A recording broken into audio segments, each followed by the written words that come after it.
நாமத்திற்கு மகிமை உண்டாகட்டும். 9 மாதம் தேவன் நம்மை கிருபையாய் நடத்தி கொண்டு வந்தார். இந்த 9வது மாதம் கடைசி நாள் வரைக்கும் அவர் நம்மை நடத்தின விதங்களை நாம் யோசித்து ஆண்டவருக்கு மனதார நன்றி சொல்ல வேண்டும்.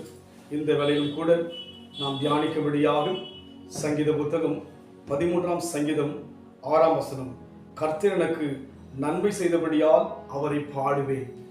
நல்ல ஒரு அனுபவமாக தாவீது சொல்வதை பார்க்கிறோம். தாவீது வாழ்க்கையிலே ஆண்டவர் செய்த நன்மைகளை நினைத்து அவர் சொல்கிறார், கர்த்தர் எனக்கு நன்மை செய்தபடியால் அவரை பாடுவேன். தாவீது ஒரு சிறந்த சங்கீதக்காரன். சங்கீதத்திலே அநேக சங்கீதங்களை அவர் மூலமாக எழுதப்பட்டதாக நாம் பார்க்கிறோம். அதுபோல் நம் வாழ்க்கையில் கூட இந்த 9 மாதங்களை நாம் பார்க்கும்போது ஒரு நன்மையும் குறைவுபடாமல் தேவன் நடத்தி கொண்டு வந்தார் என்று சொல்லி நாம் தேவனுக்கு நன்றி சொல்ல வேண்டும். குறைவுகள் இருந்தாலும் கூட அதை நினைத்து நாம் சோர்ந்து போகாதபடிக்கு ஆண்டவர் சமூகத்தில் சொல்ல வேண்டும், ஆண்டவரே நீர் எங்களுக்கு நன்மை செய்தபடியினால் நாங்கள் மனதார பாடுகிறோம் என்று சொல்லி நம்முடைய உள்ளான இருதயத்திலே நாம் அப்படி சொல்கின்ற போது அது தேவ பார்வையிலே பிரியமுள்ளதாக இருக்கிறது. இங்கே சங்கீதத்தினுடைய இந்த வசனத்தில் பார்க்கின்ற போது அதற்கு முன்னிருக்கிற வசனம், நான் உம்முடைய கிருபையின் மேல் நம்பிக்கையாக இருக்கிறேன், உம்முடைய ரட்சிப்பினால் என் இருதயம் களிகூறும் என்று சொல்லி பார்க்கிறோம். சங்கீதக்காரனாகிய தாவீது சொல்கிறார், உம்முடைய கிருபையின் மேல் நம்பிக்கையாக இருக்கிறேன். அவர் வாழ்க்கையில எல்லாவற்றை விட கிருபையின் மேல் நம்பிக்கையாக இருக்கிறார். தன்னுடைய கிரியைகளை விட கிருபை பெரிதென்று அவர் நினைத்து கிருபையின் மேல் நம்பிக்கையாக இருந்தபடினாலே அவர் வாழ்விலே தேவ சமூகத்தில் நன்மையை பெறுகிறார். அதனால்தான் சொல்கிறார், கர்த்தர் எனக்கு நன்மை செய்தார் என்று சொல்லி. நம் தேவன் நன்மையின் தேவன்.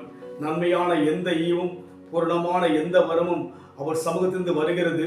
அதிலே யாதொரு மாறுதலோ யாதொரு வேற்றுமைகள் கிடையாது. யாவருக்கும் நன்மை செய்கிறவர்.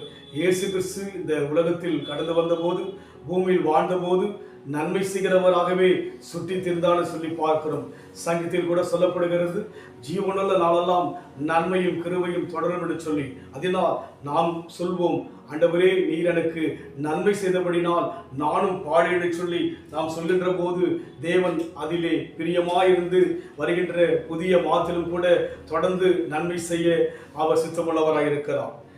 தீமைகளை நன்மையாக மாற்றினீ, துன்பங்களை இன்பமாக மாற்றினீ, தீமைகளை நன்மையாக மாற்றினீ, துன்பங்களை இன்பமாக மாற்றினீ.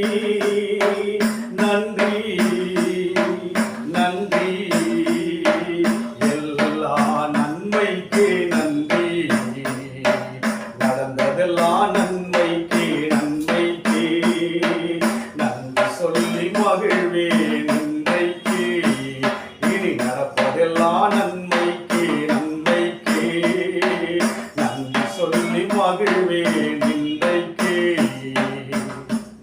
இம்மட்டும் நடத்தின அத்தனையிலும் தேவனுடைய நன்மை இருந்தது. இனி வரப்போகின்ற புதிய 10வது மாதத்திலும் நன்மை நம்மோடு கூட இருக்கும்படியாக நாம் தேவனை நோக்கி பார்ப்போம். அன்பின் ஆண்டவரே, தாவீது அன்றைக்கு சொன்னது போல இன்றைக்கு நாங்கள் சொல்கிறோம், எனக்கு நன்மை செய்தபடினால் உம்மை பாடுவேன் என்று சொல்லி நாங்கள் உம்மை ஆண்டவரே பாடி புகழ உதவி செய்யும். தொடர்ந்து நன்மையும் கிருபையும் எங்கள் வாழ்க்கையில் கடந்து வரும் என்று நாங்கள் விசுவாசிக்கிறோம். ஆசீர்வதியும் இயேசுவின் நாமத்தில் பிதாவே, ஆமென். கர்த்தர் ஆசீர்வதிப்பாராக. God bless you.